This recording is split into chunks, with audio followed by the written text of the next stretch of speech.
Thing fine. And welcome to the Glacially Musical Podcast. It is beer, metal, swearing, a side of vinyl. I, of course, am Nick Cameron of Glacially Musical, joined by the man who never stops running, always keeps going, Keefy Chariots of Fire. How we doing today, buddy? Very well done, Rip Vangelis. I'm not doing well. I have COVID. It on vinyl, by the way. I know you do. I have it on. I have COVID. I am dragged myself out of bed to be able to do this. The highlight of my week, this podcast. I am fully unprepared today, except to talk about Motley Crue. But I thank you for being patient with me and being here.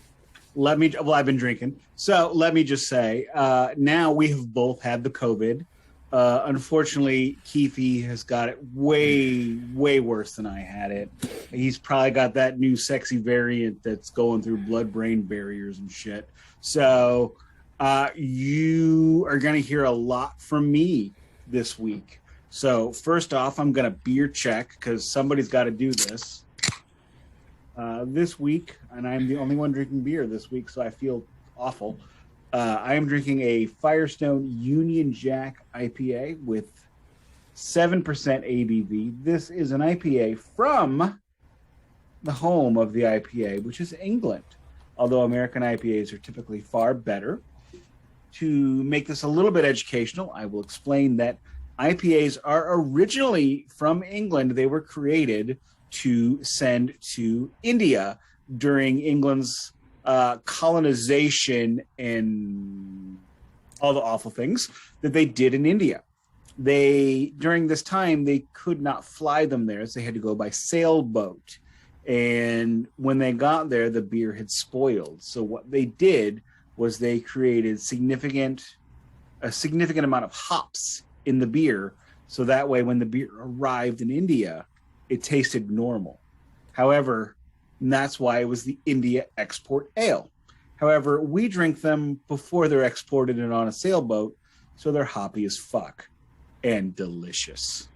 That is where IPA India Pale Ale comes from. That is amazing. I never knew that. As many IPAs as we have had together and apart on this show. I used to be a semi-respected, coddled member of the St. Louis beer blogging community. I had a column on my St. Louis food and drink website, the 13 blog, that I used to write with my late father-in-law. And he is the one that introduced me to the IPA and taught me how to love it. So it's amazing. I didn't know you blogged with your father-in-law. I thought it was just you. Before we welcome in our guest... we're not even there yet. Oh, we're not there? Okay. Oh, no guest. He's in the waiting room, but it's okay. I will... I am going to Gatorade check with my Gatorade Light that I just bought right before the show. Rapid rehydration, because I'm dehydrated as fuck. If I start to cough or get phlegmy, I'll mute myself on the mic, but... yeah, this is no fun, kids. Please wash your hands, wear the correct masks if you go to shows like I didn't. For one time, I've been to countless shows, festivals, gatherings, intimate things, museums. I've been very lucky to be in the most vaccinating-ass place in the country. But even this, we are not immune with these new variants that are, maybe they're not as deadly, but they're very transmissible. Think of it, I don't want to be that guy who sounds like this, so please...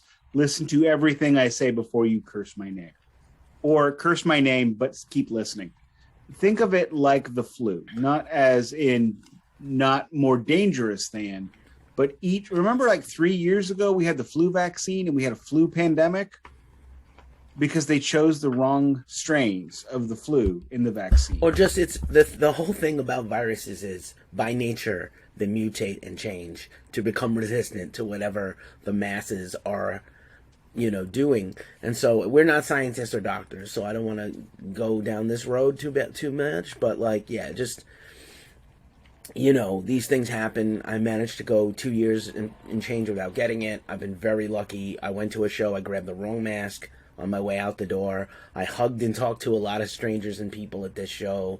I stood next to Rob Flynn and Jared McKeeker from Machine Head at one point watching Darkest Hour. I had a great time. I don't regret going to the show. I felt seriously ill a few days later, and then boom, I've been dragging ass and off and on terribly sick for days and days. I hear you. No fun. I had like This is actually one of my better days, and I'm feeling terrible. So we're going to power through because I want to do this podcast. I will say personally, I'm not a doctor. I didn't even take any medical courses in college, unlike law. I took some law classes. So, but anyway, do what the doctors say. Simple as that, because they know more than we do. Keefy has told me he's got no vinyl check this week, so you know what? I'm going to add an extra record to my check. So, was just going to do 2. We're going to bust out 3 this week. I don't know if you noticed, I started tagging the bands and the beer companies in our posts. I did. I usually, more often than not, when I'm sharing these, I'm in the bathroom at work. So great. Twitter on the shitter, everybody. Obviously. So, starting off with my vinyl check. Our man, the Dread Pirate, Francis Roberts, Bacon, something. Old Man Wizard, Kill Your Servants Quietly. I believe Keefy expounded upon the wonderfulness of this record last week. I got mine. It is a truly phenomenal record. I don't know if our man has any left, but go to oldmanwizard.bandcamp.com. I will also say that last year, when I did this for the first time, his other band, King Gorm, was my number 1 vinyl record of 2020, 2021, I don't know, whatever year I did that, whatever year that came out was the year I did it. King Gorm 2020, Old Man Wizard 21. Yes. And also our guest today, our first guest in this format, Danny, his band Torchlight Parade was also on that list with their debut record.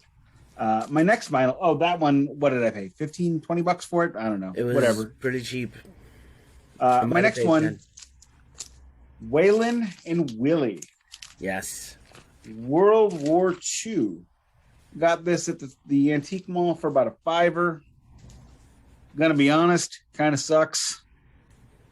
Yeah. But it was only a $5, so I can't sell it. Why does it suck? It's just not that great. Waylon and Willie. Maybe it's the songs? Yeah, I mean, let's take a look at the label, see who wrote this shit. Maybe that's the problem. They didn't write the songs. J. Webb, M. Smotherman. They did Sitting on the Dock of the Bay. I mean, Jimmy Webb's a good writer. T.T. Hall. Yeah, they didn't write any of this. No. It's one of those record company things where it's like, hey, do this record for some money and bang it out with no. Or these 2 dudes were just really fucked up. That is entirely possible. And instead of, hey, Waylon, you got something? Hey, Willie, you got something? Get on the phone. Call Jimmy. Jimmy, send us a list. Songs around. Send us a list of songs that other people have done, and because we don't want to write. We want to smoke pot and pop pills and see where this goes. Sorry, I'm besmirching Waylon. No, but it's true. Oh, one more. Heart. Yeah. Bebe La Savage. BB La Savage? I don't know.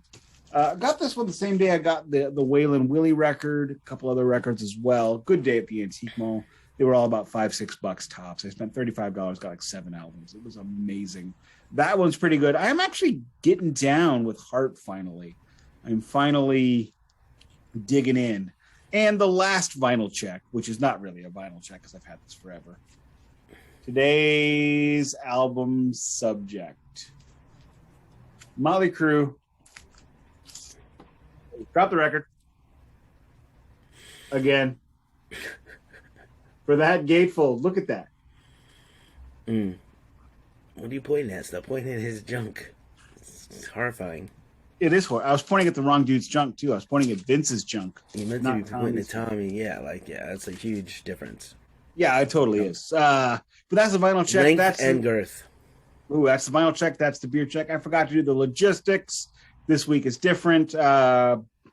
Intro, beer check, vinyl check, news of the day, interview, subject. So, but the subject is part of the interview is part of the subject. So, just stick with us. But there's some big news this week, which you've already heard about, but now you're going to get our editorialization. I'm going to start with a favorite of ours that is not the big news that dropped today. Pink Floyd, Animals, 2018. Yes, finally. Think about that for what I just said. Pink Floyd, Animals, 2018, finally has a release date. They fought literally for 4 years. Dave and Roger fought for 4 years. Roger writes the whole damn record, basically. And they fought for 4 years because Roger wanted self-aggrandizing liner notes. Roger wanted complete editorial control of the liner notes. David doesn't care, but he'd rather not be Roger. He'll let someone else write it. He'll hand it off to someone else for money, but he doesn't want Roger's take. He doesn't care. No one cares, Roger, what you think. Put it on your website, which I think he did, right? He did put out the liner notes at one point. Yes, he did. He put out a Facebook update stating this has been going on for years, and because he has finally acquiesced for the fans. For the fans, he acquiesced because he's better than Dave. Now, because he's not, though, and this is why. And you can love Roger all you like, and Roger is a better artist and writer, and blah blah blah blah blah. Roger is the problem with Pink Floyd historically, not David. You go there, I'll die on that hill. You are not going to get an argument out of me today because of this. So, because Roger is better than Dave, and let it go for the fans. He then posts them on his website. And these liner notes are like 50 pages of garbage. Just yeah, it is garbage. It is garbage. It's not even, doesn't add anything to the proceedings. Listen, Animals is one of my favorite records. I actually, was probably on my lower tier as a kid and a teenager because it was probably above me mentally. When I found out that it was based on Animal Farm, click. Yeah, of course. But until then, I didn't get it. And I'm also going to say that, honestly, as much as The Wall is very beloved, it's super simplistic. It's like a diary. It's reading a young person's diary. And so in that regard, it's very down-to-earth and easy to grasp, which is why it's so fucking popular, beside the fact that the music is great and the lyrics are great. Animals is very complex on every level. And it's above most people's comprehension in the whole Pink Floyd pantheon of music. And so I think I was a little slow to come on to it, and now it's one of my top 5 records of Pink Floyd. I would not have said that 20 years ago. I wouldn't have said that 4 years ago. I actually skipped out on Roger's tour here. The last time he was here because it was Animals heavy, and I hadn't gotten it yet. And... I saw the movie. I bought the album. Have the Us and Them vinyl release. No, Us and Them. Oh, Us and Them. Okay. And it was a truly amazing show. He played. He played pigs. He played dogs. I don't think he played sheep. He's playing sheep on the current tour. Saw the set list of the current tour, and oh my God, I got a Roger boner the size of my leg. The only song I would like to have seen on there that wasn't on there was the Post-War Dream, but it is a pretty epic set list.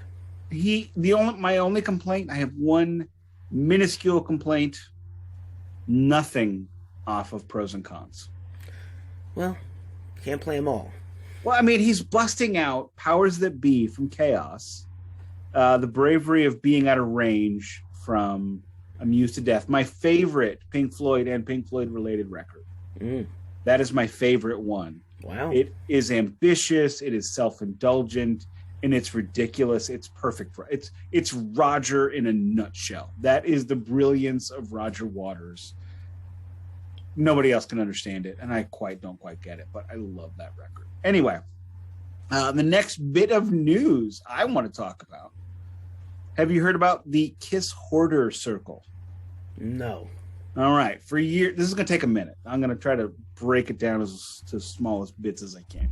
For years, there have been rumors of all of these hard-to-find Kiss concerts that have been pro-shot and held by the creme de la creme of the Kiss bootleg community, where they're paying like $10,000 a show and this and that.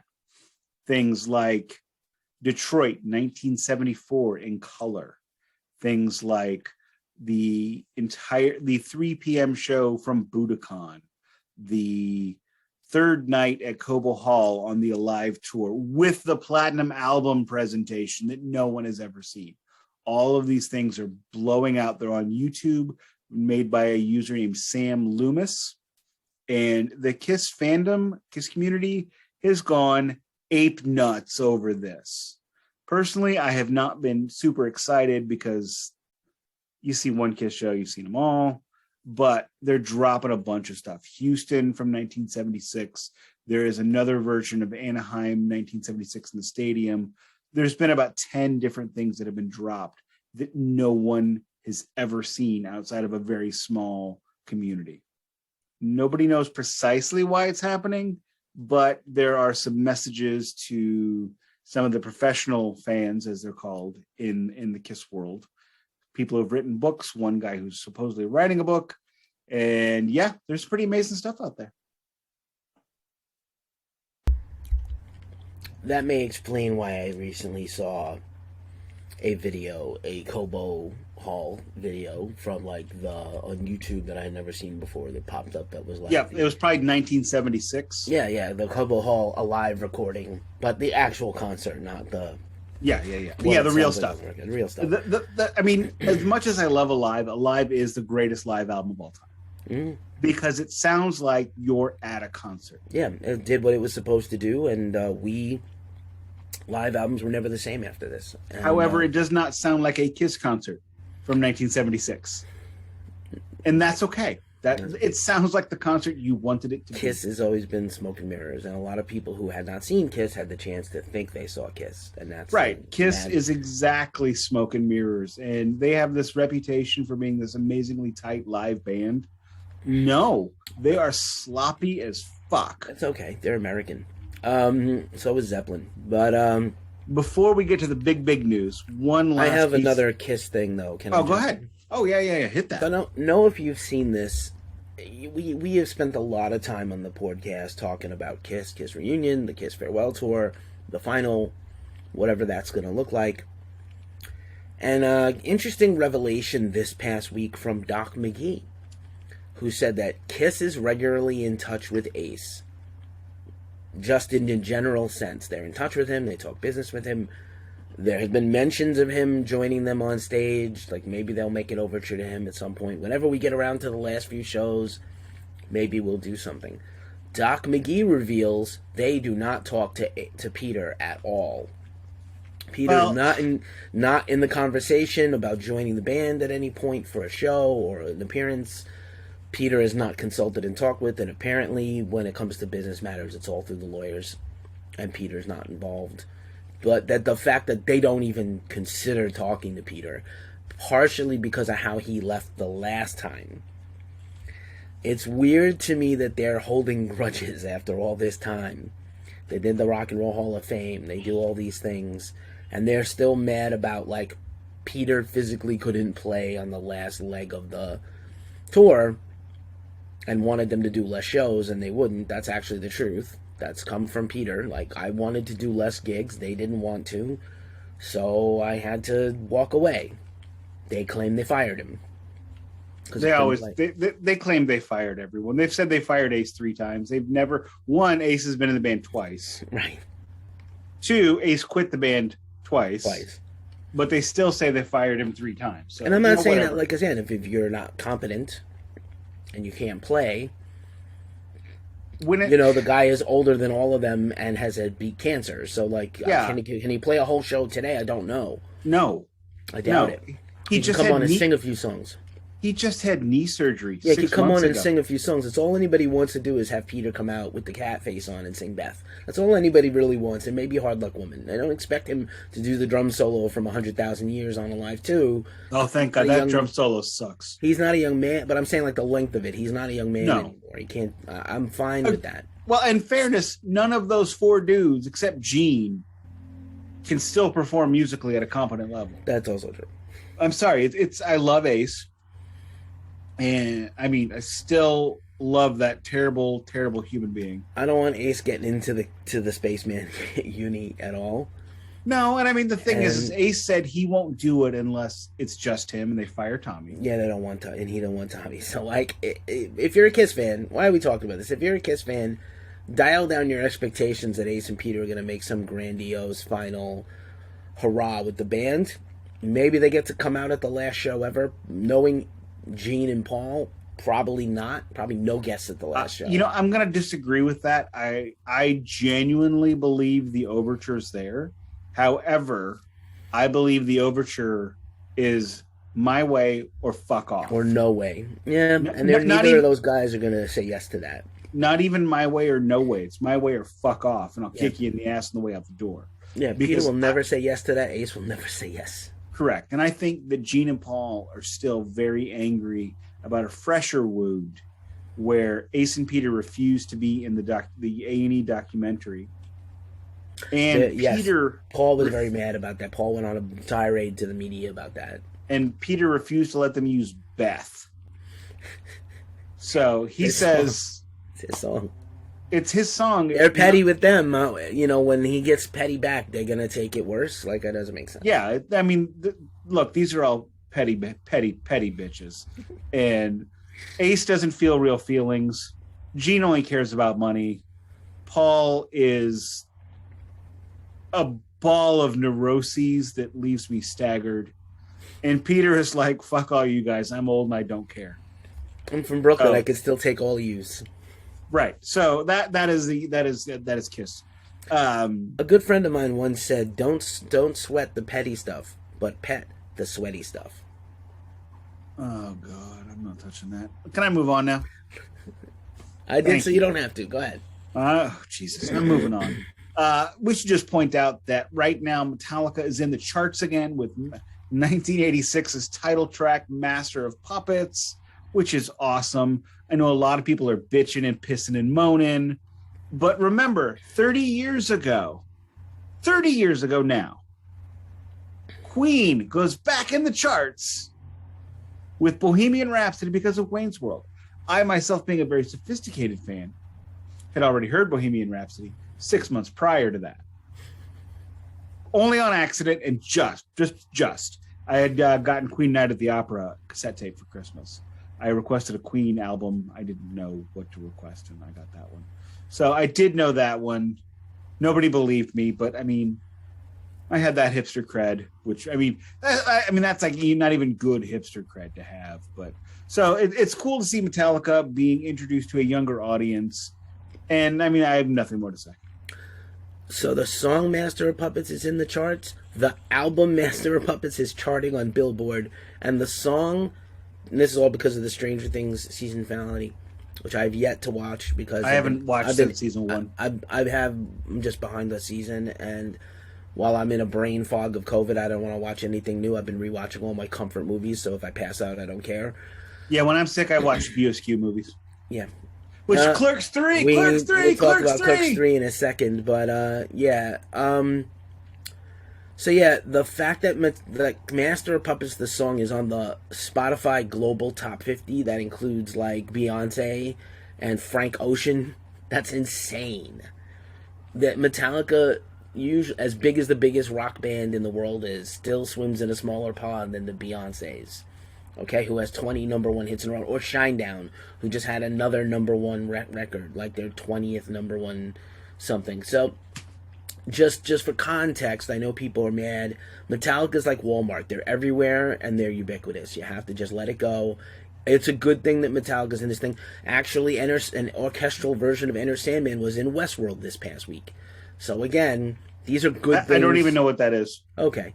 These are good things. Nik lives in a cave, basically. These are good things. Westworld is the awesome HBO show. I don't have HBO. From the 1970s sci-fi movie.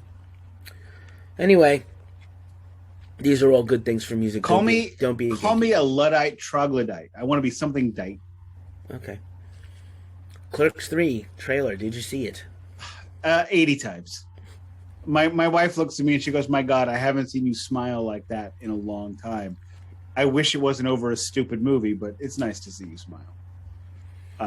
If you haven't seen the trailer, see the trailer. This, I saw a post from Kevin Smith today actually about it. All of his movies are autobiographical. They're very meta. And this is him making a movie about him making a movie. Yes. After having a heart attack. Of course, of course it would be. And I'm going to point out one Easter egg from the trailer because I'm that guy this one fucking time. I noticed Elias, who's now metal in Clerks 3. He's gone from Jesus freak to metal. I assume it's after masturbating watching a donkey show. Wow, I never thought I'd say that out loud. But he is wearing a Forked Tongue t-shirt. Forked Tongue is Jay's favorite metal band, where he could have had sex with the lead singer's girlfriend in the Jay and Silent Bob comics on their way to Chicago. However, he respected the singer and the metal too much. It's a deep cut reference there. And he is wearing the Forked Tongue t-shirt in Dogma. I don't remember that. Jay is wearing a King Diamond shirt in the trailer. Is he? He is. I didn't see that. He's wearing an official King Diamond shirt, and I kind of feel like if King Diamond or Stabbing Westward or one of those bands from the original Clerks, Alice in Chains, Goo Goo Dolls, if they're not on the soundtrack, we go to Kevin's house and riot. That's my word. I'm down. As long as MC Chris is on it again. MC Chris, a lot of people. So let's now try to be briefish because we have feelings. We're not going to get into all of them because I got text messages from our guest. And so the big news that dropped today. And I feel I have a lot of feelings about this. Conflicted. Not conflicted. No, my feelings are all one. He's flicted, not con. Go ahead. I'm afflicted, not conflicted. Pantera is reuniting. However, Dimebag is dead. God rest him. And Vinny is dead. God rest him. Okay. It feels like that Phil and Rex have been making music together forever, in and out of Pantera. So, as of today, it's a no from me, dog. Give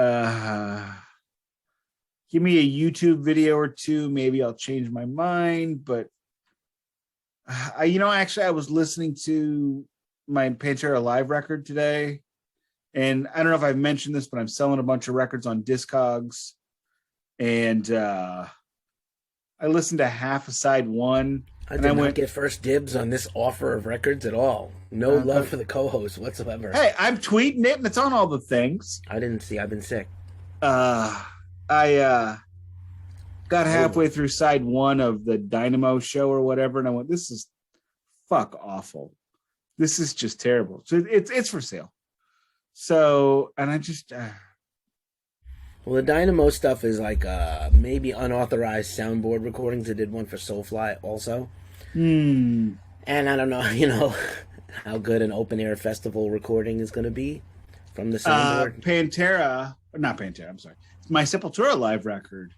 That's from Rock and Rio. Sepultura. Yeah. I have Rock and Rio from Sepultura from 2016-ish, I think, which is amazing. Iron Maiden's Rock and Rio. Yeah, all the Metallica live stuff that's out there that's current is all from the soundboard, and some of it's not bad. Right. But so here's where I land on this, and we'll try to be brief because we've spent a lot of time talking about stuff that has nothing to do with anything. So Rex and Philip, they also are Pantera. There are plenty of bands out there with no original members. Foreigner. A lot of bands. My good buddy and partner at Ghost Cult, Omar, said that every band, when you have like a situation like this, it should be like Death to All. Death to All is the Death tribute tour. Chuck is gone for over 20 years. There's no bringing him back. He is this linchpin. It was his band. He was the front man and the leader and the main composer of the whole band. And they go out with a rotating lineup of everybody that's ever been in Death, and Death had many, many players, so they're able to do this. And they kind of fashion a Death show, and a lot of people never saw Death, so it's a really great thing for them. I recognize that I saw Pantera like 20 times, and most people never saw them once, of a certain generation. So a lot of people never got to see them. Philip went out on that last Slayer tour and did Philip Anselmo Plays Pantera. It was fair. The audience seemed to love it. In arenas, I suspect, if done correctly, similar to how this summertime tour with like Rob Zombie, Static X, and Mudvayne is happening, I think you could see Pantera play amphitheaters. I think you could see Pantera play small hockey arenas, college arenas, like 10,000 seaters, with enough bigger bands under them. Should they do it? I think Phil and Rex Plays Pantera would be better for me. At the same time, Phil and Rex are also Pantera, and why can't they put the band out? I don't think they should do new music.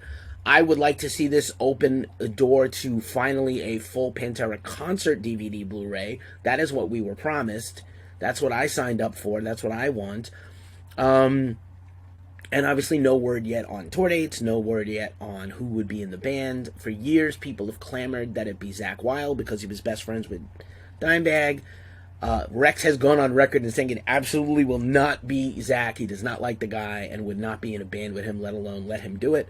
So I'm going to say I'm going to put my hat in the ring for Phil Demmel on guitar and Art Cruz of Lamb of God on drums. Those are guys who I think can pull it off. Or a cavalcade of guitarists and drummers to come on. And it's expensive to do it that way, but you come on and do a whole 2-hour show with different drummers and guitarists. Hear me out. Let's say we do this tour properly. This tour properly is a 5-band show. And with that 5-band show, you then have 5 drummers and 5 guitarists to pull in. That's a good idea. And then you have Lamb of God, so you could have Lamb of God could be one of the openers. They're a big draw. You have 2 great guitar players and a great drummer on that band, and a great singer if Phil needs a rest and wants to have somebody come out and take a song. I'm not saying that's not how a bad approach. I'm not going to suggest who it should be, but there you go. Because if they're calling it a Pantera reunion, I think what would be more palatable is a Pantera tribute. I agree. Tribute makes it more acceptable. I think reunion is hard without the original guys. Right. Now, particular band, but there are many bands without the founding members. And so, in Heart that I mentioned today, I saw them on their reunion tour 3 years ago with the sisters. Yeah. Questionable whether they will reunite together again. No, I think they're done. I feel like they're in a better place than they were a year ago, but they're still not in a good place. And so there's just... let me also say, when I saw them, they played the Battle of Evermore, which was on Nancy? The guitar player, not the singer. Ann is the singer. Well, they both Nancy. Sing, but Nancy plays guitar, yes. Yeah, so one of Nancy's either solo albums or tours, they did an amazing arrangement of the Battle of Evermore. It's from Singles. It's from that soundtrack. Okay. Which is my favorite Led Zeppelin tune. Sure, one of them. Even though I hate Lord of the Rings, so go figure. But now we could digress for decades, so I am sure, will be covering this Pantera reunion as it goes on, but we're going to stop today. Keefy, because I know Keefy has a lot to say and I don't want him to waste it on Pantera when this is not a Pantera show. I don't energy to say a lot of anything, but go ahead. In the meantime, we're going to bring in my good friend, Danny Nichols. Danny is in about 17 fucking bands. They're all amazing. I will give him 30 seconds to list off all the names because it'll take him that long. Just to list off the active bands he is in.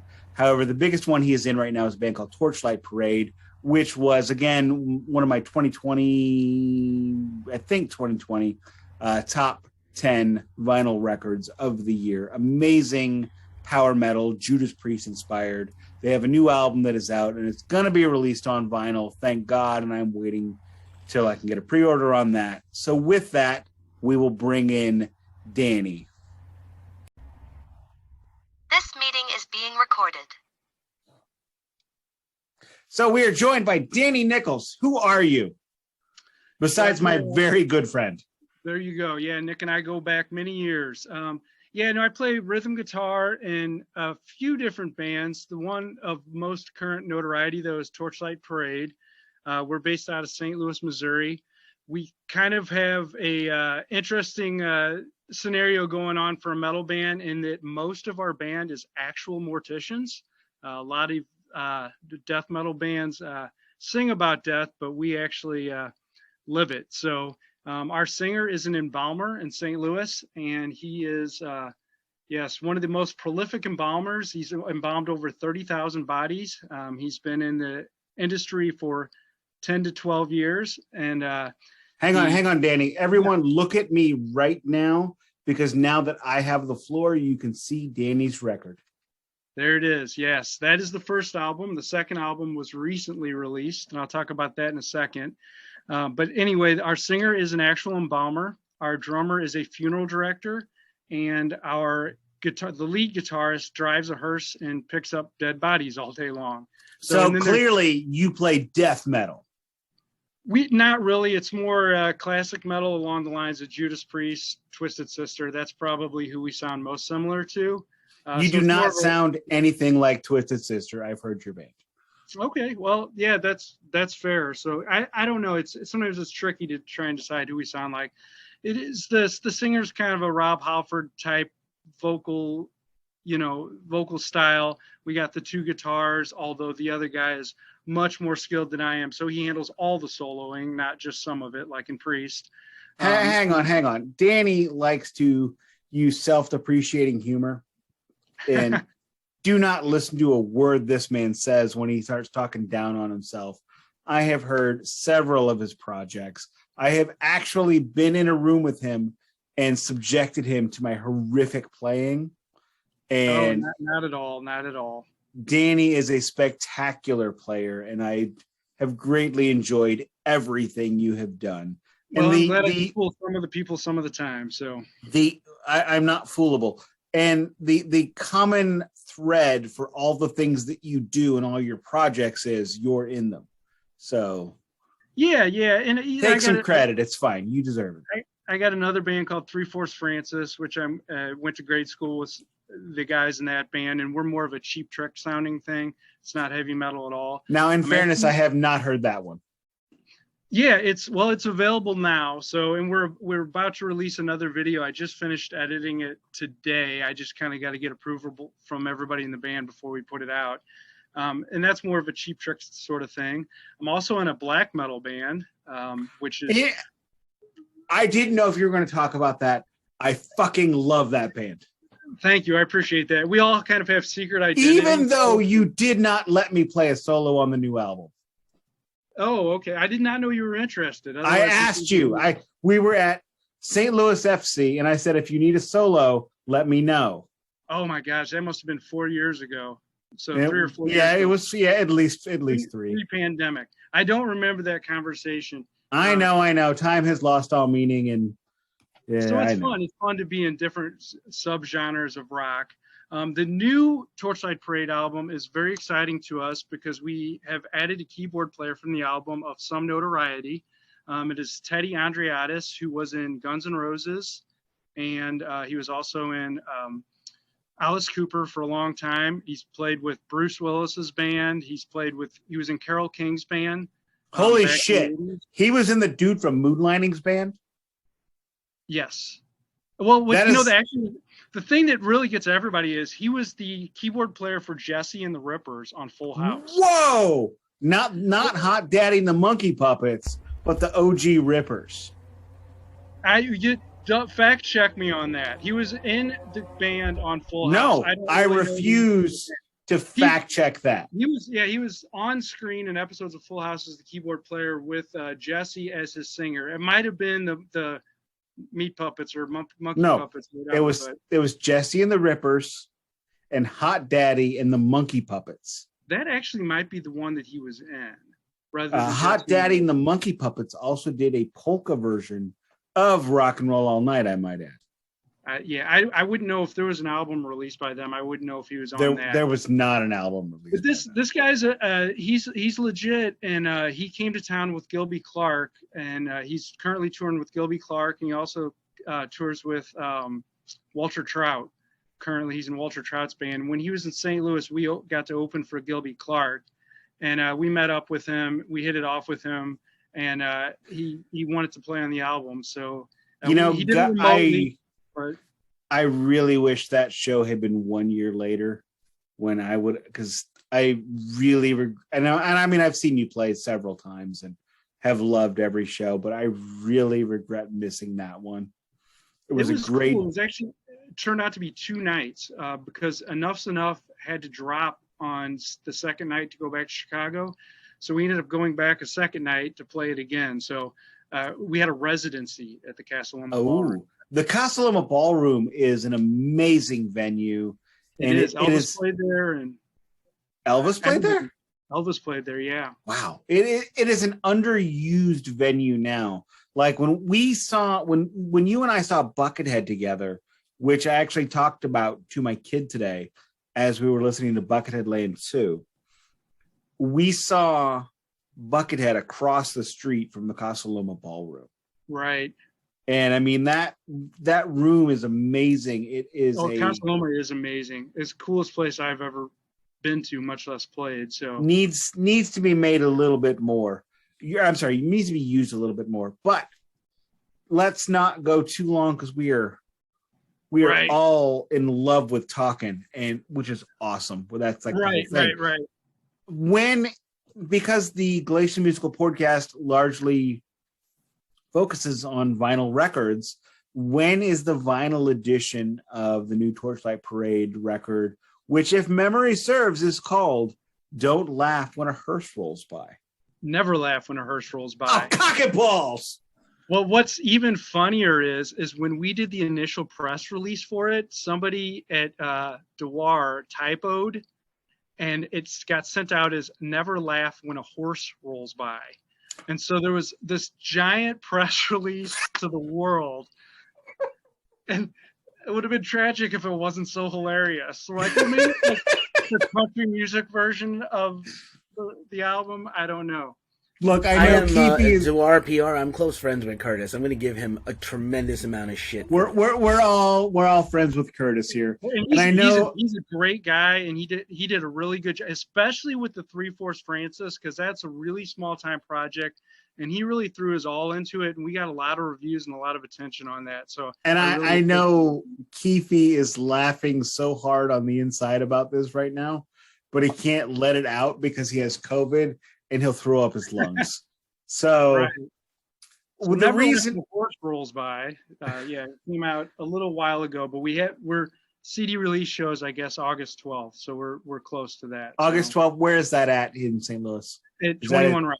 21 Rock. And we're playing the Red Flag in October. I'm not sure which one is. I think we're shooting for the October one to maybe be a vinyl release, but as you guys are probably aware, vinyl is really backed up, and I really don't know when this thing is coming out on vinyl. So yeah, we've heard a little bit about that. This week I actually vinyl checked Old Man Wizard, which I purchased 18 months ago. Oh, right on. Yeah, and the price point is crazy, especially for a small band like us. And there's a lot of album art in this second album that they really want to put into the vinyl. And the price point is very concerning at this point. So we're still trying to work through it. But everybody in the band, including me, I'm probably the least vinyl person of anybody in the band, but we all think that it's cool to have something on vinyl. So I'm confident it's going to happen. It's just the vinyl is kind of a mess right now. So, well, I will tell you this. I absolutely promise I will be there at Red Flag. There you go. It is October 29th. And I shouldn't say who we're opening for, but it's a pretty cool, it's a tribute band, but it's a tribute band that is considered highly cool if we can pull it off. So, but it's going to be the Halloween. Our shows are very Halloween themed. We have Michael Myers come out on stage and kill off the whole band, and we have coffins, and we really lean hard into the funeral theme, which is our. I have to say, and I don't say this because you're my friend. I say this because I mean it. Your stage shows are awesome. They are cheesy in the most spectacular way. It is that kind of goofy Iron Maiden-y Judas Priesty feel from 1984 when half of them are wearing chainmail for no fucking reason. Yeah, it's a whole vaudeville Alice Cooper thing. Like our music doesn't really sound like Alice Cooper, but that is our major inspiration And probably. did So you not open for Alice Cooper's daughter's band? we did twice, Bisto Blanco, and she was so incredibly nice. She was so wonderful. She really took time to talk to us and hang with us and take pictures with us. And she's Very great. cool. Yeah, she's really neat, and they're a great band too. So, because you have not spoken enough, you are here this week because you have done something neither myself nor Keefy have done. You saw the Motley Crue Stadium tour. Yes, a week ago Tuesday. So let's talk about that. So, Poison opened or Joan Jett opens. Yes. Yes.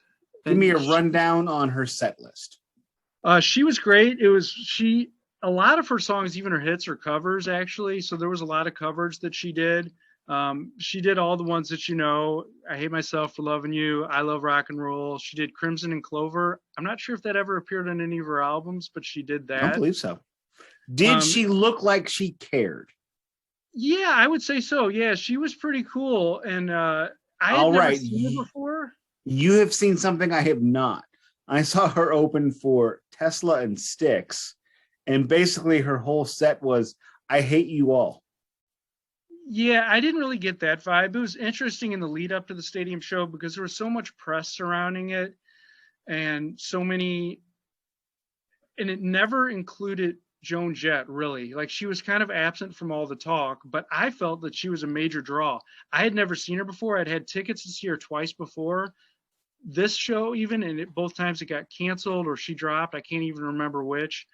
And so she's eluded me for years. So I was actually really excited to see her. And I feel like a lot of people probably were.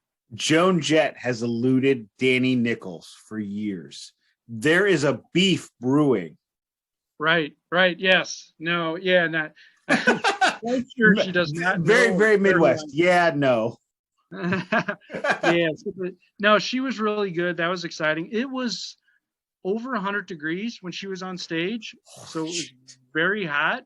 The first band was actually a new band called Classless Act, and they did not let the heat keep them from jumping around. So there was a fifth band. There was. They're not a local. Excuse me. They're a new band that is, I think, label mates with Tommy Lee, or they recorded part of her album at his house. And so they came on at about 3:00, and they're just a modern rock band, and they were pretty holy cool. Shit! 3:00 on July 4th. Yes, July 5th. July 5th. And it was, I think, 100 degrees real temperature, and then like 110 or something, humidity factor. Yeah, in just for the record, in St. Louis, we have like southern, deep south temperatures, and crazy northern humidity, which makes basically St. Louis, Missouri, from May 15th-ish to November-ish a veritable hellscape where it feels and smells like an armpit. Keefy, when you come to St. Louis, I will take you to the library in August, and you will say, holy fuck, I see why rent is so cheap now. Okay. I was going to say, by the way, this is the fifth band. Classless Act is, it's sort of an LA band that's a proteges of the label that Motley is on, Better Noise, which also has Tommy. That's the third actual 3 bands have bought on to play this tour, and finally Classless Act is the band that got to do it, which is crazy to me. But yeah, continue. This is great so far, Danny. Thanks. Oh, thank you. I appreciate that. Rock on. Yeah, so Joan Jett was great. There's been a lot of talk that Poison has really been stealing the show on this bill, and they were really great. I think that Bret Michaels just has a tremendous energy and rapport with the audience that I think people enjoy. I think we're also to the era where, after a decade of everybody loving this music, and then a decade of everybody, or 2 decades of everybody hating it, that everybody's ready to embrace it and celebrate it again. I have seen Poison, I think 5 times now. I've lost count. Love Poison, love them to death. The thing that makes them great is nobody sounds terrible. Right, And and CC DeVille is super underrated as a guitar player, and the guy can straight up shred. And they give him a. I guitar don't know solo. that I agree with any of those statements, but continue. Yeah, well, they gave him a guitar solo, and it like he did the full finger tap shredding business for a while, and then he concluded it by playing Eruption with the. Now I would imagine that you and I were both at the show in '01, where it was Poison, Cinderella, and other kids who don't matter, and CC plays I Hate Every Bone in Your Body, which I think is my favorite Poison tune. Oh, I love that song. I love it. And he gets to the solo and he screams, CC! So he loves himself more than I love myself, which is amazing. Yeah, I've actually met CC DeVille once. Weren't you at that show? Yes, and I did not go to meet him because I would have punched him in the face at a free show. Because he said, I'm going to play all motherfucking night. We got 45 minutes, and that was it. And I was so angry, even though the tickets were free.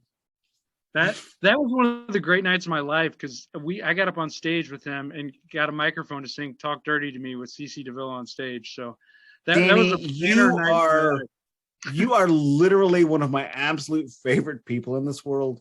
You have an optimism that cannot be touched. Nik, why did you bring this guy here? He's so much cooler than both of us. This is terrible. I know.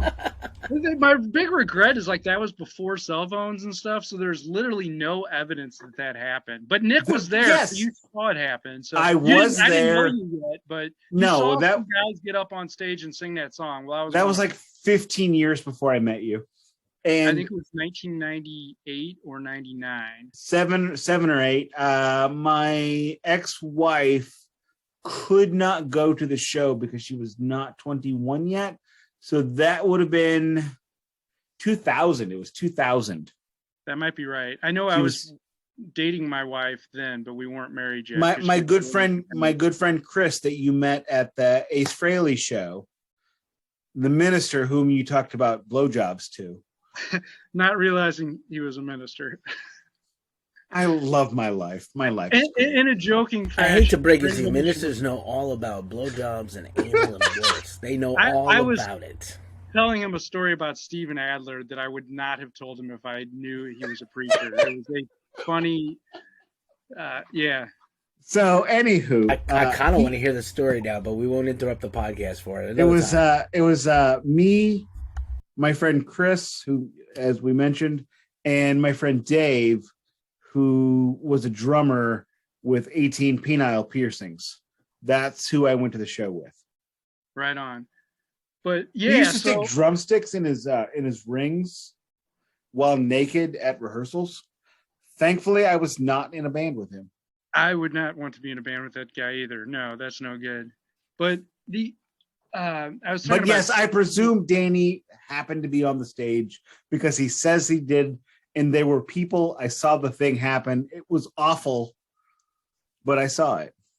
Oh no, I loved it. I have thought that Samantha 7 album would be a good hidden gem or whatever. No, it would not. Metal. I don't want you to do it because I adore that album and you'd crap on it for an hour straight. I would crap on that for like 90 minutes. I would go way long.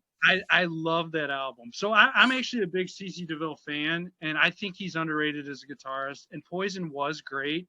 They sounded great. No, Poison is great. What's interesting is that he has a backing singer that is on stage with him, and they don't hide it, but nor do they introduce him. And the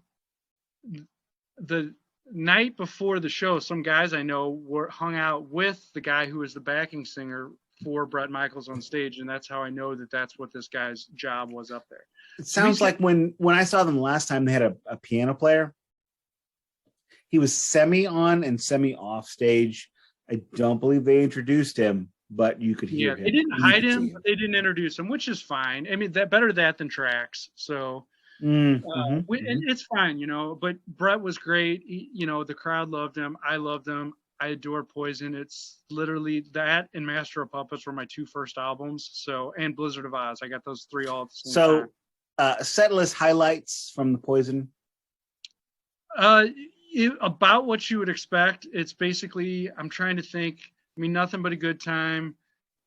Talk Dirty to Me. They played actually early in the set. I think they actually closed with Nothing But a Good Time. Boy, I wish I had printed out if I knew I was being quizzed on the set list. But I should have been better prepared. So, we've talked about set lists so many times on this show. I know. It was the typical standard Poison set list. They didn't break anything out of Native Tongue or anything like that. So when I reviewed them last time, what I said was, one of my favorite line from my review was, and I'm going to talk about myself, is I don't remember the last significant music Poison recorded, and they made no effort to remind me of it. Yeah, I mean, there's a lot of legacy. And I love Poison, for the record. Right, who have newer albums that I really like. I wouldn't say that I really pick up the newer Poison stuff too much.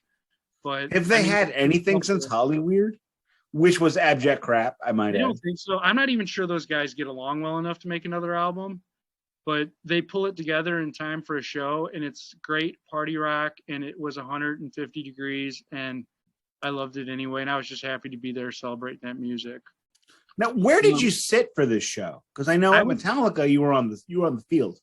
I was, yeah. Metallica was great because I was right in front of that secondary stage. So when they came out and played Seek and Destroy, they were like feet away, and I lost my mind. And that was really great. But when they're on the I should mention that Danny and I have been to many, many concerts together, but not together. Right. For years we were going to all the same bands. We just hadn't met each other. I could sense your presence, though. I could feel your aura. He also offered to bring me down to get closer for Slayer, but I stayed on the right. But yeah, so I was on the field, I would say 35. Actually, I was right in front of the sound booth on the field, which is a pretty good place to be, because you would theoretically, the sound booth would be the place where you would get the best sound. And I mean, outdoor shows, I hope they never go away, and they're fun for the communal aspect of them, but really most of the time you're a mile away, and most of the time the sound is garbage.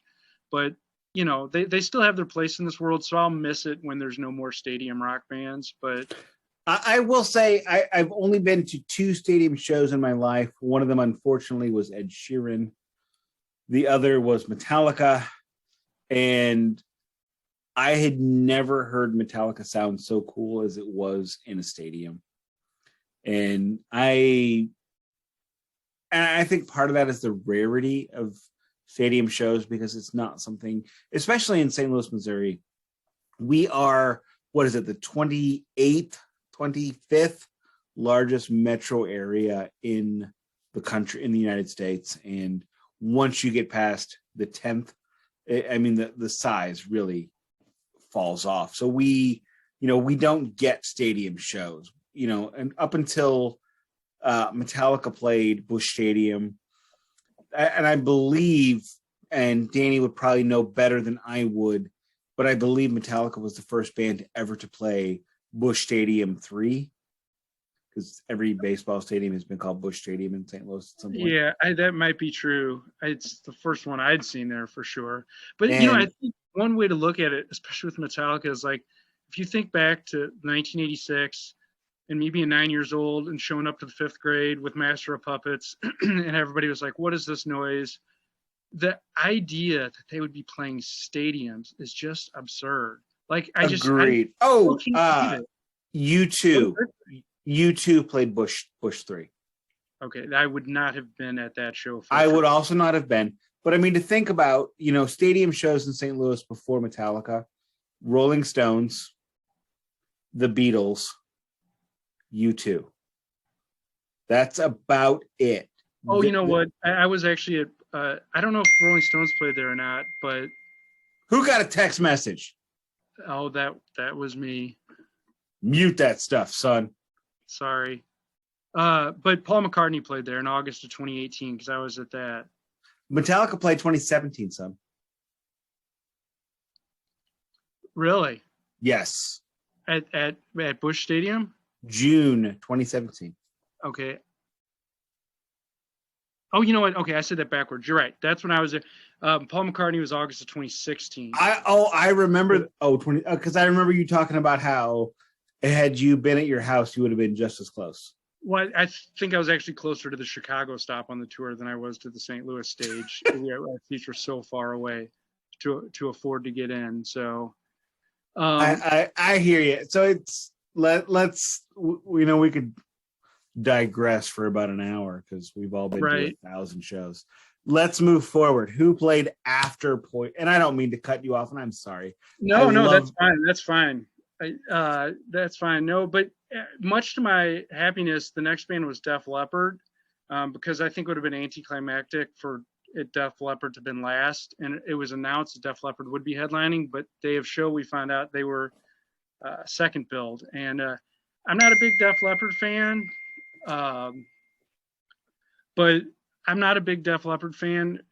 I like a few of their songs a little bit. They were a little bit too polished for me. They lacked that edge of Motley Crue, but I enjoyed it. I'm really. They lacked the edge because they could play their instruments, right? And their singer could sing. Yeah. Well, I mean, I'm being catty. I admit it. Yeah, they were just a little bit too polished for me and stuff. They're not that they weren't good and everything. And I actually bought their new album at the show because it got you an entry to win an autographed guitar. So you are far nicer than me. So can we mute this cell phone action though? Yeah, hold on. It's still going off. Thanks.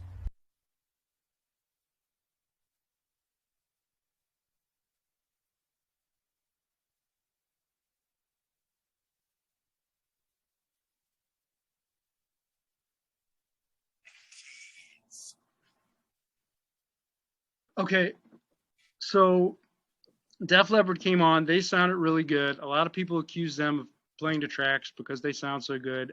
I don't know if they do. No, they play the tracks. There's people who vehemently deny it. There are people who say Paul Stanley doesn't play the tracks too. Yeah, well, we now know that's not true. So I've always known that's not true. I think it was. I mean, he hasn't always played the tracks, but probably for the last 4 years at least. So correct, about 4 years, yes. When his voice went out and then magically came back. But as far as Def Leppard, I don't know. They were good. They were in good voice. And then the final band of the night was Motley Crue. Okay. I want to hear everything you have to say, but I want to hear what I want to know first. One, were there any surprises in what they played? They played Saints of Los Angeles. They played The Dirt. I mean, I know they played Saints of Los Angeles was the opening track of the farewell tour. Yeah, so they that maybe isn't a surprise. They played The Dirt. They did a medley of their cover songs, so we got a little bit of each of those, including I think they played Teaser for a bit. I'm not a big fan of the Motley Crue cover songs, in my opinion, but I Smoking in the Boys Room is the only one I could. Oh, Helter Skelter! I heard that today. I really can't think. Fuck that noise! Fuck! I mean, just really, they should have erased that. I'm drawing a blank on what the other one was. So I'm a huge Motley Crue fan. They're my third favorite band of all time. Now, in fairness, Danny has 15 or 30 favorite bands in his top 5. I do. But the top 3 have solidly always been, or not always been, but since I discovered them at least, Hammerfall, which is a power metal band out of Sweden. Keefy, do you know Hammerfall? I do know Hammerfall. I've interviewed Oscar, so I know the band. Keefy knows everyone. That's not fair. But that is fair. No, the band. It's a very good call out. Very few people would say that's one of their favorite bands. So that's a bonus right there. I have gotten about 1,756 text messages from Danny about Hammerfall. Yeah, I absolutely including during the show. Yeah. Yes. I absolutely adore them, and I think that they're the most perfect thing on this earth is Hammerfall. I just absolutely love them, and I discovered them as we would have as an adult. So there's not even a nostalgia factor that makes me love them the way there is for Motley Crue or Iron Maiden. So Iron Maiden is my second favorite band of all time, Motley Crue third. So I'm sorry, but was Hammerfall the band you were texting me about when you were in Scandinavia? Probably. Okay. I didn't see them in Scandinavia. I saw Airborne when I was in Norway. I remember. Was Airborne the band you saw at the train station? Oh no, that was Sabaton. Sabaton. I Okay. landed in Sweden, and I think I'm in the mecca of heavy metal, the greatest place in the world. There's a train that takes you from the airport to downtown Stockholm. I get off the plane, I get on the platform, and on the platform is the dudes from Sabaton with all their road gear coming back. And I'm like, holy cow. And then that was it. No more metal the whole rest of the time I was in Sweden. So they like lead with that. They just put Sabaton to greet you on the train station. But this is literally what it's like to be Danny's friend. Keefy, you are now Danny's friend. You've got the stories. Okay, so let's get to Motley Crue. Motley Crue. Hit me. So much has been made about Vince's vocal struggles, and rightfully so. Okay. Real quick. I'm going to jump in. Danny is the most positive gentleman I have ever known. I have never heard him say anything remotely negative. That is the most angry I've ever heard him. Continue. Yeah.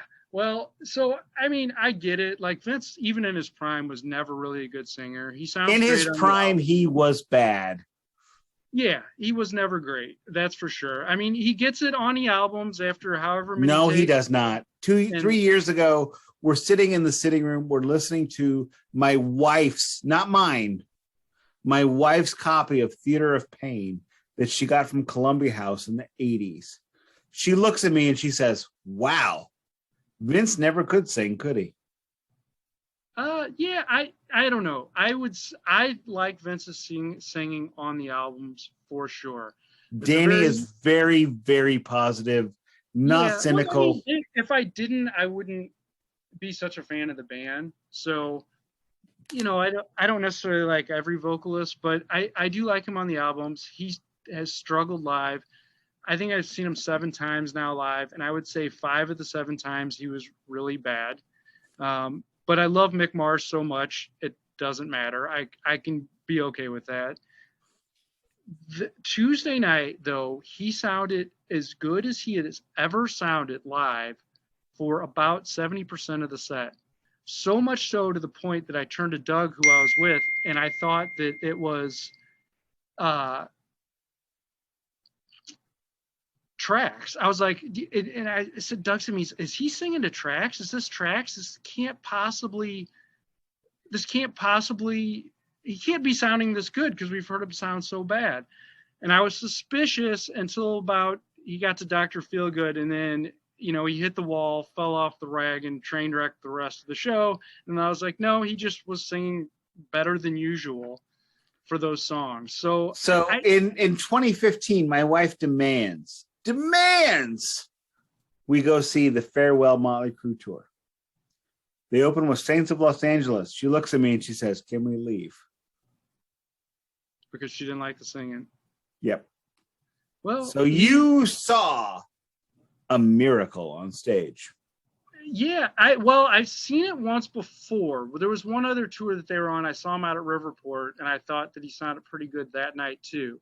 But I know what night that was not. That was not 2015. I'm not sure what year it was. I think it was prior to that. But I've always assumed that they were tracking that night because it was the only time I'd heard him sound good. And I know Motley Crue has used tracks in the past.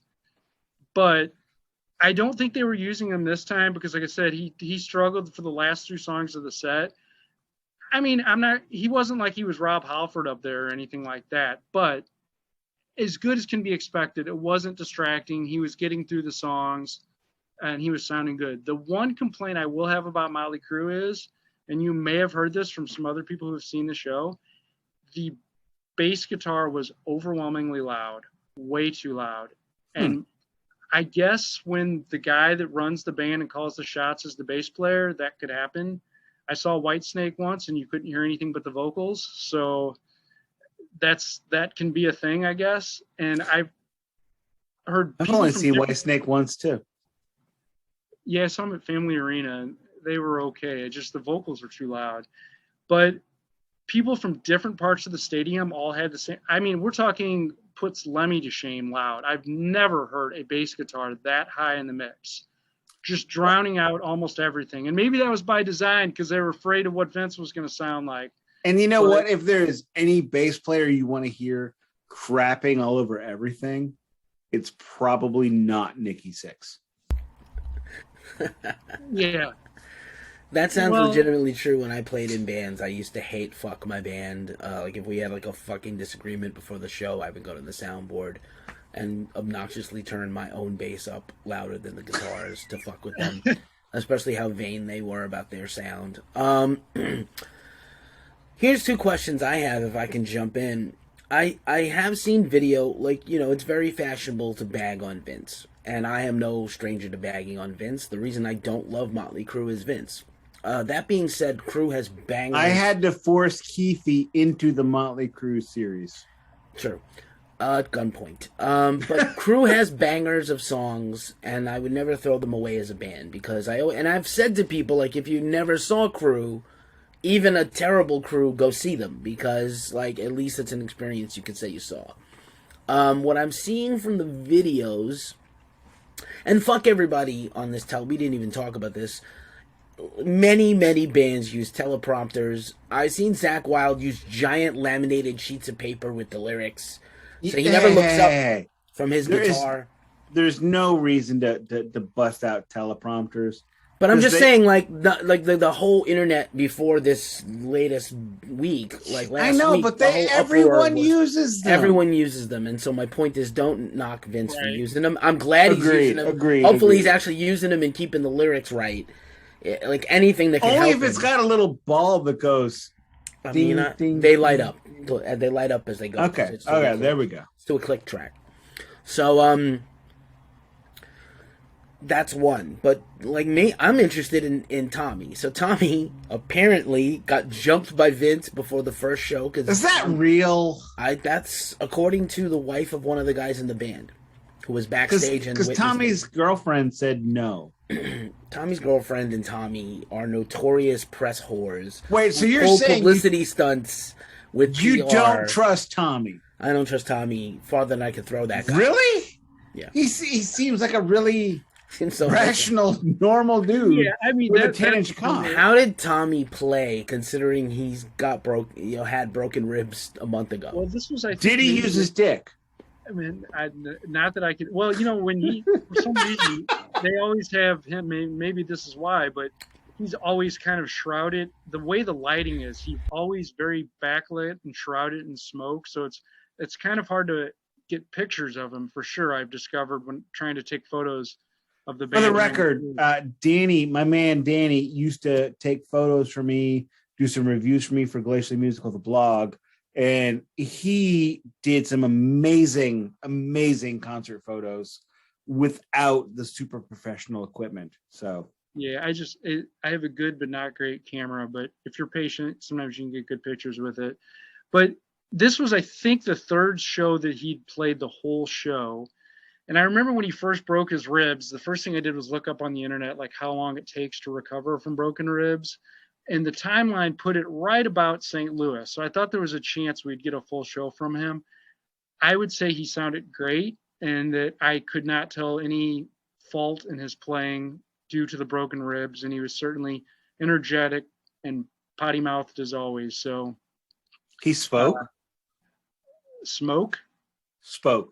Yeah, he comes out and talks for a bit prior to Home Sweet Home. Do not need that. No, I mean, the thing about Motley Crue is, like, these aren't really good dudes, right? Like, if they weren't Motley Crue, nobody would ever want to hang out with any of these guys, right? So I'm going to remind everybody that several members of Def Leppard have been arrested for spousal assault, including the one-armed drummer who choked out his wife. So, like, how many of these guys are good guys? None of them. Not many. Well, yeah, I don't. Bret Michaels and his skullet. There are good guys. There are good guys in rock, but man, at the top. Not level, at this show. Yeah. Well, Yeah. Joan I is a mean, good guy in rock. She's yeah. great. I don't even know, like, probably everybody in Poison has been involved in some sort of shenanigans also too. Maybe Bret Michaels the least of them, but still, So you kind of gotta get past that when it comes to Motley Crue. You for sure have to get that past in Motley Crue, because if liking the guys in the band is a detriment, nobody would ever listen to Motley Crue, because Motley Crue is good dudes. They're probably the most problematic band that comes out of the 80s. You might be right. You might be right. And I guess they kind of trade on that. And like, I know as a kid, I probably enjoyed that about them, that they were dangerous and, Well, Doc McGee, actually, there was a point in the Shout at the Devil tour where Doc McGee required them to tell him everything they destroyed in the hotel rooms before he would let them check out. Yeah, but I don't know. I mean, that's rock and roll. But man, I love Mick's guitar tone. I just love it. I love it. I get it. Those riffs. Like that 10 Seconds to Love to me is the greatest guitar tone ever invented by man. I get it. I wish I didn't. I literally asked some rando dude in Canada on Twitter, can I trade you for that copy of Girls, Girls, Girls you have in that photo? Right. Yeah, because no, I don't have love Girls, it. Girls, Girls. I love Theater of Pain. Everybody rags on that album. The band themselves rag on that album. I love it. The only song on there I don't love probably is Smoking in the Boys' Room. That's probably my least favorite song on that album. That's the best song. Well, they are terrible at covers. I think they are. Nick and I talk on and on about how Metallica is like the best cover band ever. Motley Crue could be the worst cover band ever. Yeah, but I will say that Smoking in the Boys' Room is like semi-redeemable. Okay, look, Motley Crue as a cover band is fuck terrible. But maybe it's just because I remember being a 13-year-old smoking cigarettes that song really spoke to you. Yeah. I give it to Mick. How did Mick look? I'm more about the aesthetics. How's Mick feeling? Is he okay? Did he move much? Did they help him off? It's crazy that the guy's hands are quicker than mine, right? With everything he's got going on, his hands and his arms work. He didn't look terrible, all things considered. There was one point I found interesting where he was positioned towards the back, and they have these microphones that hang down from the ceiling, as Motley Crue is wont to do, and it was in his way.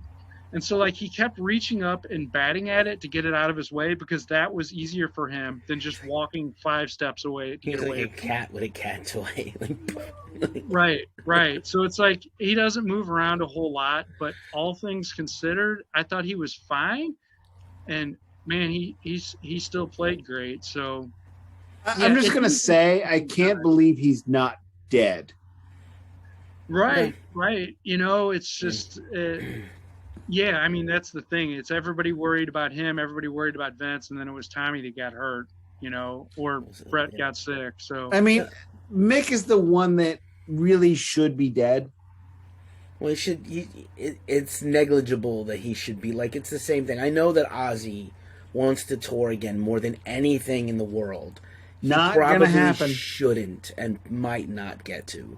He's just physically to go on tour just to do. Just to do a handful of dates is exhausting and I don't see it at happening. that level. I think I spent Mick is out there. I spent 6 years working for a company where I had to travel. I had to do 6 trips a year, maximum. And those trips would be 4 days, maximum. And I came home and I went, fuck me, I hate my life. I was 42 when I was doing that. So the idea of Ozzy, who's now older than my late father-in-law, get on the bus. What? No. Even if he had to do like three a week, I think it'd be too much for him. But I mention that because again, these guys are all advancing in health. I don't know how. I said to Nick in a previous in our first Motley Crue episode, the only reason this tour is ever planned or happening, the only reason, in my opinion, Motley Crue unretired, is right when Motley Crue retired and signed that contract, GNR came back out, and they've been rampantly successful at this reunion thing. Even if it's been diminishing returns to some people. I've seen them twice and they were great, but I know other people thought they weren't. Even still, they are attempting.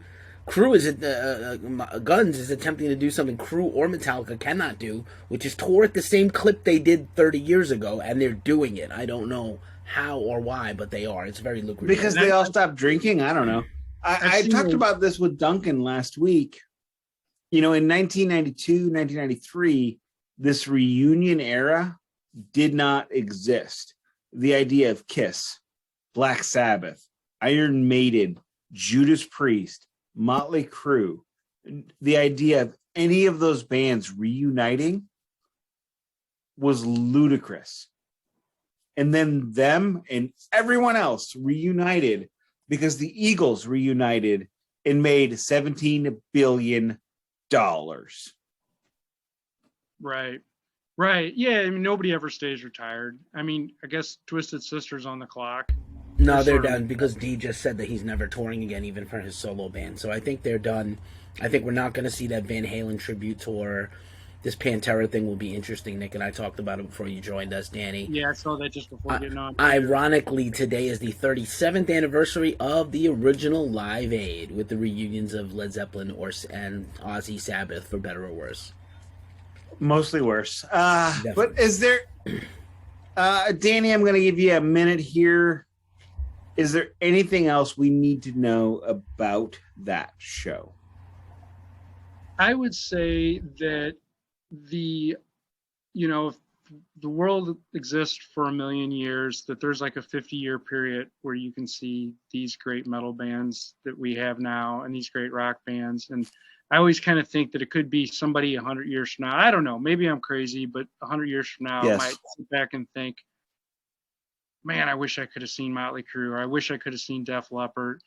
The same way, not to compare those bands to Led Zeppelin, but the same way, like, we wax poetic about wouldn't it have been great to have been able to see Led Zeppelin and stuff. And I think that hopefully not, but maybe the era of stadium level rock bands is coming to an end. And so this could be our last chance at this unique opportunity to celebrate this era of music. And so I think it's fun for that. And even if the bass is too loud or Vince is a little quiet or it's 110 degrees, I don't know. It's all worth it just to celebrate this music. So I say go to it if anybody's listening in a city and also wait to the last minute to get tickets, because my brother got a way better seat for way less than me. And I bought my tickets in 2019. So Damn. As always, Danny, you are legitimately one of my absolute favorite people, probably top 10, and top five that aren't blood related or I'm married to. And you know, your love of music, your positive attitude are always wonderful things that I can look up to and aspire to be. Thank you very much for taking some time to be with us this evening, because your sunny attitude and your fucking terrible hat. Go Mets. Fuck the Mets. I was about to say nobody on YouTube can see Nick's hands while he's giving this very long speech. Go ahead. It's not that long. That's what she said.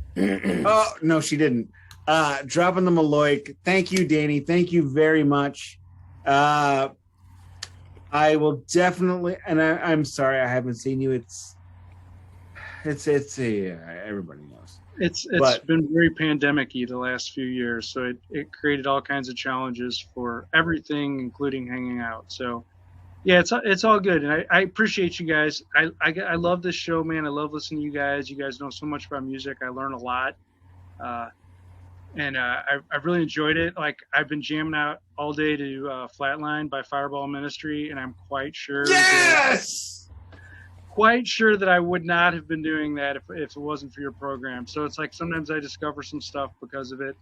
I bought a King Salmon because of it that I didn't have already. So just for the record, Keefy did the Fireball Ministry, and I bought some Fireball Ministry music myself because of that series. Right on. And I'm looking forward to the Motley Crue one, and I appreciate you guys. I apologize for my computer behaving very poorly at the beginning. I got a new computer, and it did not like Zoom. So everybody out there, we paid Danny to say all these nice things about us because nobody would ever say nice things about us. No, I know. I've heard every episode so far. So I just finished up Fireball Ministry earlier today. So, Danny, I thank you for being here. We will talk soon. You bet. Stay cool, keep rocking, and we'll talk to you soon. Thanks. Bye.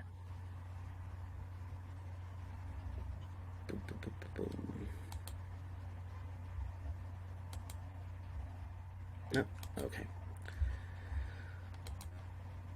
Do we want to just power on through to the end?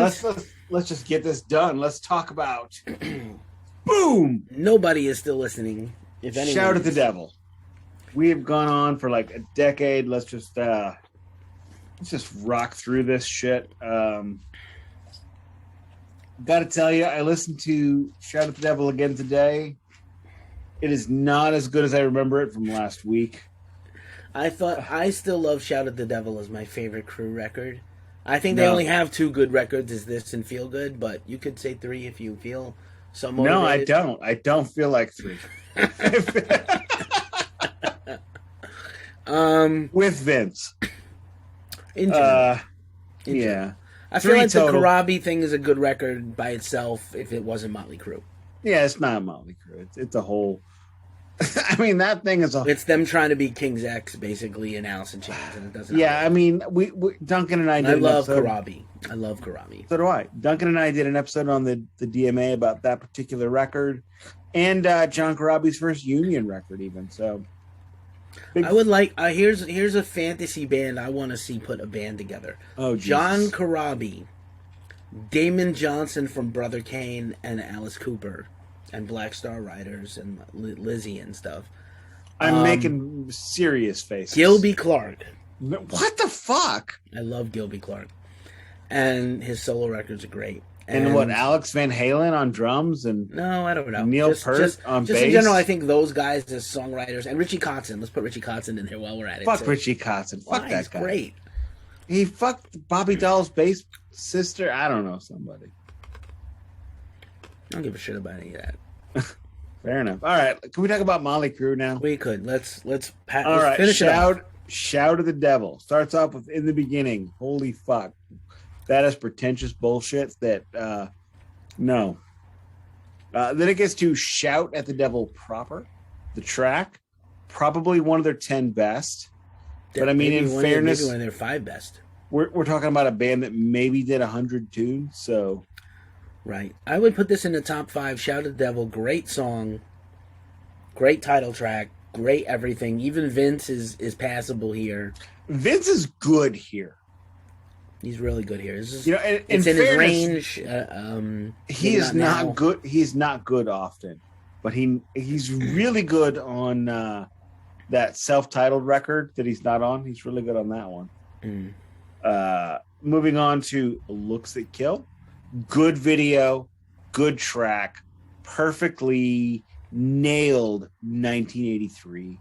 You had the Mad Max kind of wasteland, laser beams, hot chick, and Vince Neil, who's also kind of a hot chick. Good androgyny, post-apocalyptic wasteland with in bikini. So, also after Looks That Kill came out, a lot of bands, including a band I was in, tried to copy that descending riff. No. And I thought you meant the bikinis. I'm sorry. No, the riff of Looks That Kill is iconic for being ripped off by many other bands. All right, fair. Bastard, I got nothing. You got Bastard anything is on that one of one? my favorite Motley Crue songs, probably more than anybody else. It's almost like they tried to do a Motorhead song and they almost pulled it off. It's a really underrated gem. I'm glad someone remembers that. Killer drumming, great bass, distorted bass, good track. Go back and check that song out, Nick. Can you see my eyebrow raising? Yes. Okay. I actually messed up my eyesight raising it that high. Moving on to God Bless Children of the Beast. I gotta love the fact that they were sticking a middle finger to conservative America in the early 80s during the Satanic Panic, which was bullshit. However, it is an instrumental with no words. So, moving on, Helter Skelter, which, as we discussed ad nauseum, Motley Crue cannot do covers, and that was a cover, so we're going to pass on that one. That is a Beatles track for anyone who's listening to this who doesn't know music, which is probably no band has actually covered Helter Skelter properly or well. Aerosmith, I'm looking at you. Motley Crue, I'm looking at you. Everybody else, I'm looking at you. Stop now.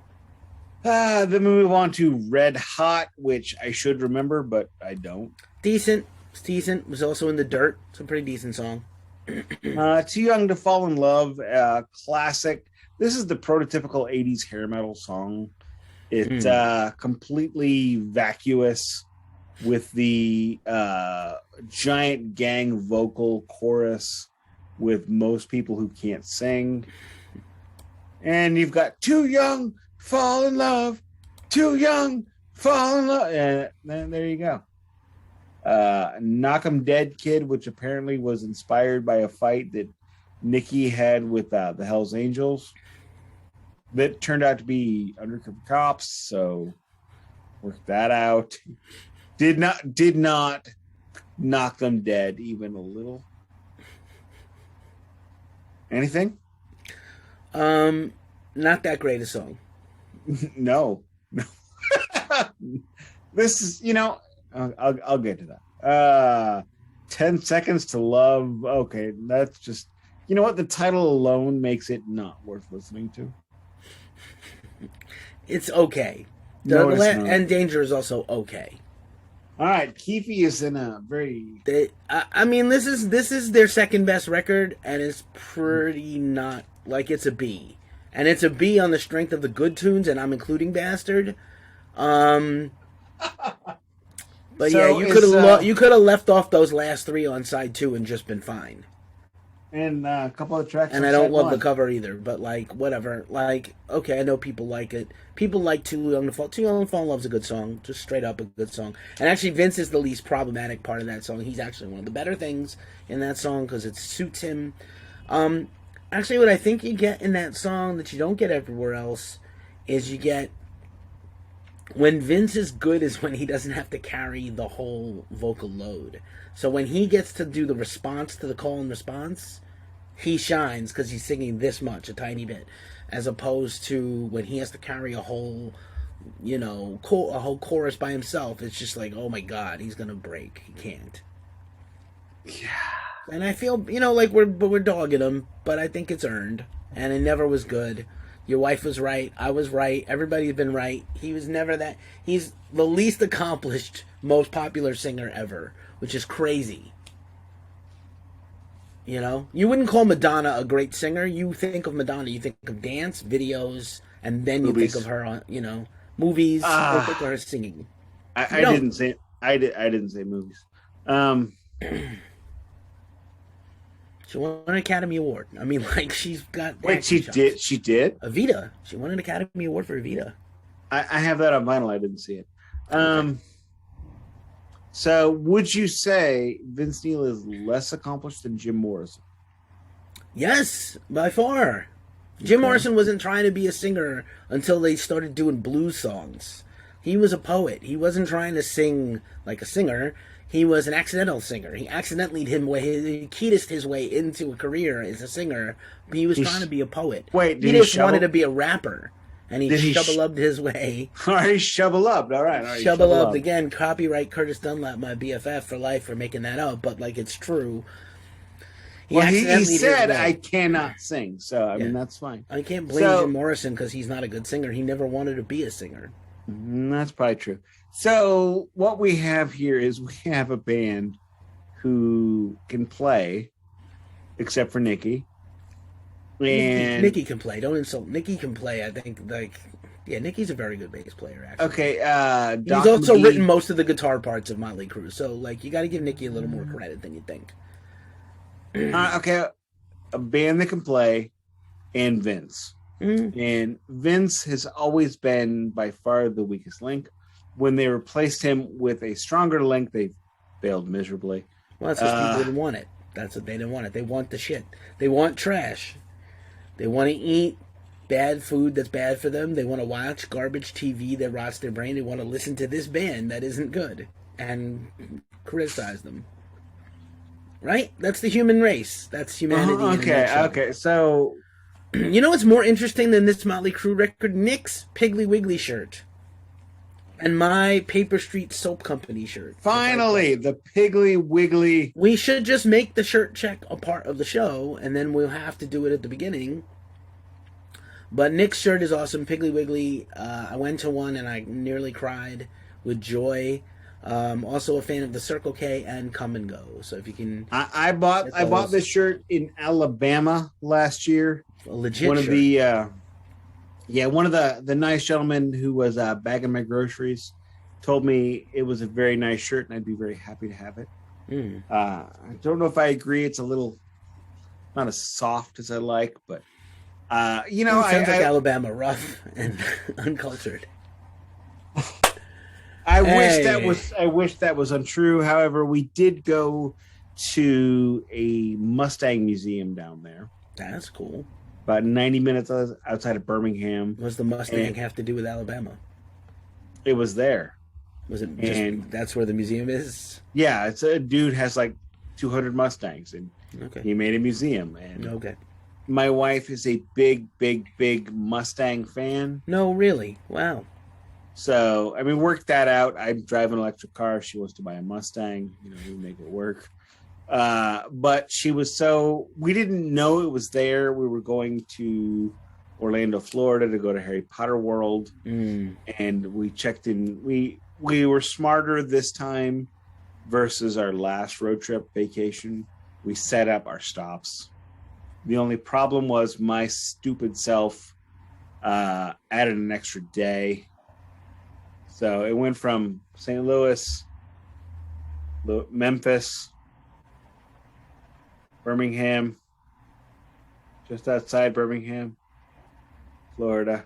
I had an extra day. I'm sorry. I did not mean to do that. But I did. But we planned out where we were going. We got to the hotel in Birmingham, and I looked at the travel vouchers, and it said Mustang Museum. So I looked at the kid, and I said, hey, we're going to make the mommies happy. We're going to go to the Mustang Museum tomorrow. And she didn't know. So we went there, and she was excited. They had a 64.5 Mustang, which apparently means something to people that I'm not one of them. There's like 17, I don't know, maybe 750, 6,000. I don't know. There's a small number, whatever that means in car talk.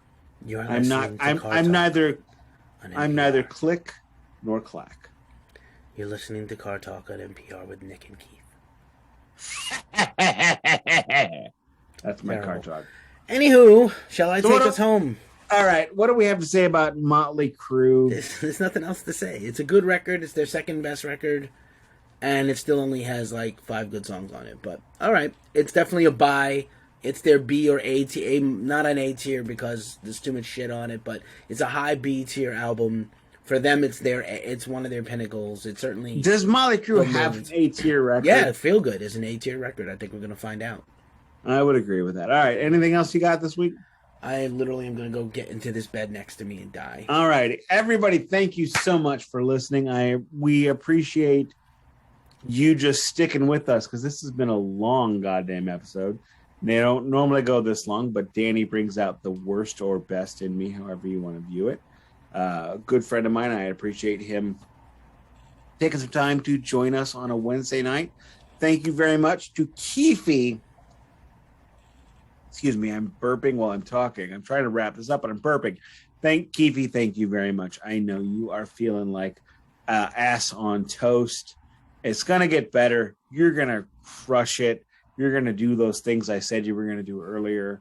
And Piggly Wigglies, But 4 days ago, I was driving through Illinois, and during that time, I drove past signs that said Peoria. And as I was driving near Peoria, I was thinking to myself, I want to go play somewhere. But as this is the Glacier Musical Podcast, we do not play in Peoria. Okay. I didn't know what that was, and that's how it's going to end.